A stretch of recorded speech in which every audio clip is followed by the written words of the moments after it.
Very wide-ranging set of sanctions here. Absolutely, and it's from the US and the EU, of course, marking what has been now 2 years since Russia's full-scale invasion of Ukraine. Just to give you some details here, when it comes to the announcement from the United States, this is the largest issued package of sanctions since the war began. It targets more than 500 Russian targets, but then, of course, it also is aimed at Russia's state-owned shipping firm. And this matters because it is essentially aimed at pushing more oil to be shipped in vessels that follow the oil price cap, which was also a very important announcement within the sanctions that have been introduced thus far. From a European perspective, this 13th package of sanctions hits 106 individuals and 88 firms. And what is significant from here is that we're seeing the European Union for the first time targeting companies in India and mainland China. So this is important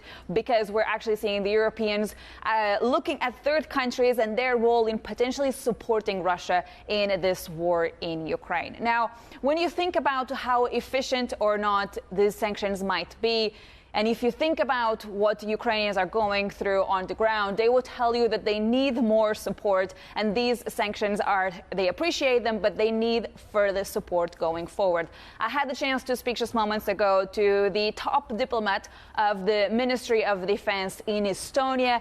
And he told me that his assessment for Russia's invasion of Ukraine at this stage is that we are in the darkest hours. I think if we look back to the history, then before things start to get better, they usually get worse. So probably in this next 4 to 6 months, 4 to 6 weeks, we are in the position where this U-turn needs to happen.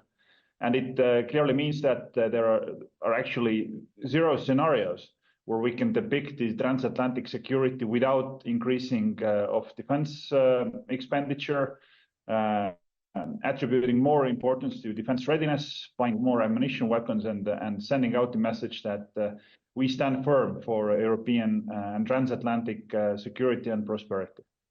You're saying the turning point needs to happen in 4 to 6 weeks. That's quite soon. What do you need to see apart from higher defense spending to make that change on the ground?